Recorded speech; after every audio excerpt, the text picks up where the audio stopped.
शाहपुर चाकर से जाम साहिब की तरफ जाने वाली सड़क कई बरस से टूट फूट का शिकार है। इसी पर बात करते हैं आसिफ मेमन से। जी आसिफ, क्या वजह है ये सड़क क्यों तामीर नहीं की जाती?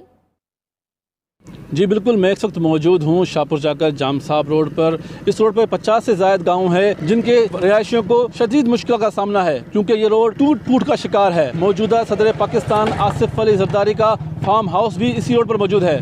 आइए मज़ीद यहाँ पे लोगों से मालूम करते हैं कि उनको किन मुश्किल का सामना करना पड़ता है। 20 साल हो गए इस रोड को बने हुए, अभी तक इसका कोई मरम्मत भी नहीं हुई। यहाँ पे जो भी हालात है सबसे बड़ी मुश्किलात है। बहुत साल हो गए हैं, ये अभी तक नहीं बना। हमें बहुत आने जाने में बहुत तकलीफ़ है। स्टूडेंट स्कूल आते हैं, वो 10 मिनट का जो फासला है वो आधा घंटे में तय होता है। इस रोड पे तकरीबन 50 से ज़्यादा गुठों का मुश्तमिल है, लेकिन मेहरबानी गवर्नमेंट से हम अपील करते हैं कि मेहरबानी करके इस रोड की जल्द से जल्द तामीरात किया जाए, क्योंकि एक बुनियादी जो मसला है उससे ये अवाम महरूम है। जी, इनका कहना है कि इस रोड को जल्द से जल्द मुकम्मल किया जाए ताकि यहाँ के रिहायशियों को सफरी सहूलियात मिल सके। जी आसिफ, आपका शुक्रिया।